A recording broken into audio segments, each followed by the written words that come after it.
पुराण में कहानी है कि भाई दूज के दिन यमुना अपन भाई यमराज ला न्योता दे के घर बुला थी। माथा में सुघर टीका लगा के ओला अपन हाथ ले जेवन करा थी। यमराज खुश हो जाते और यमुना ला वरदान मांगे बर कथे। यमुना कथे भाई आज के दिन जे बहनी हा अपन भाई ला न्योता दे के घर बुलाही और सुघर मजा ले जेवन कराही तेला कभू यमराज के दर्शन होवे। यमराज वरदान दे देथे। वही दिन ले कार्तिक महीना के अंजोरी पाख में दूज के दिन बहनी मन अपन भाई मल्ला न्योता दे के घर में लाथे और टीका लगा के जेवन कराथे।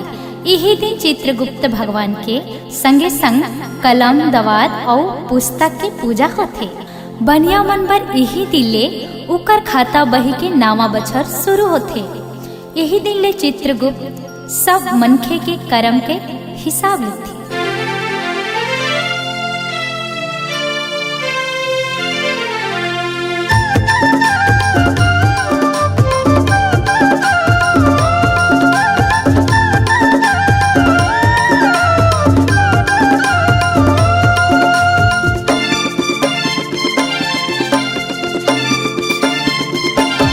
भाई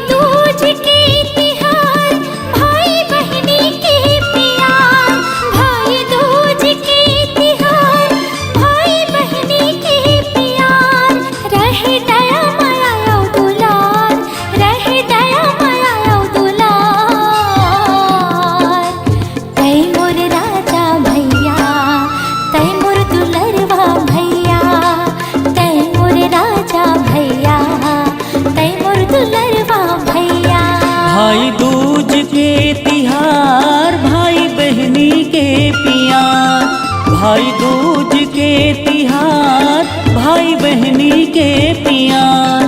रही दया मया दुलार, रही दया मया दुलार। तय मोर मया रुक बहनी, तय मोर दुलौरिन बहनी। तय मोर मया रुक बहनी, तय मोर दुलौरिन बहनी।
जिनकी रहत ले मैं हर बहनी तुर दुआरी माँ हूँ वो।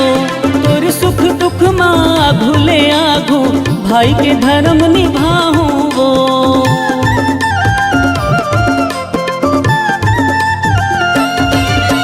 जिनकी रहत ले मैं हर बहनी तुर दुआरी माँ हूँ वो।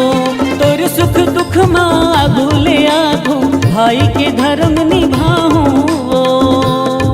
भाई बहनी के संसार होते जिंदगी के आधार। भाई बहनी के संसार होते जिंदगी के आधार। रही दया मया दुलार, रही दया मया दुलार। बहनी तय मोर दुलौरिन बहनी तय मोर मया रुक बहनी तय मोर दुलौरिन बहनी भाई दूज के तिहार भाई बहनी के प्यार भाई दूज के तिहार भाई बहनी के प्यार रह दया माया यो दुलार रह दया माया यो दुलार तै मोर राजा भैया तै मोर दुलरवा भैया तय मोर मया रुक बहनी तय मोर दुलौरिन बहनी तै मोर राजा भैया तै मोर दुलरवा भैया तय मोर मया रुक बहनी तय मोर दुलौरिन बहनी तै मोर राजा भैया तै मोर दुलरवा भैया तय मोर मया रुक बहनी तय मोर दुलौरिन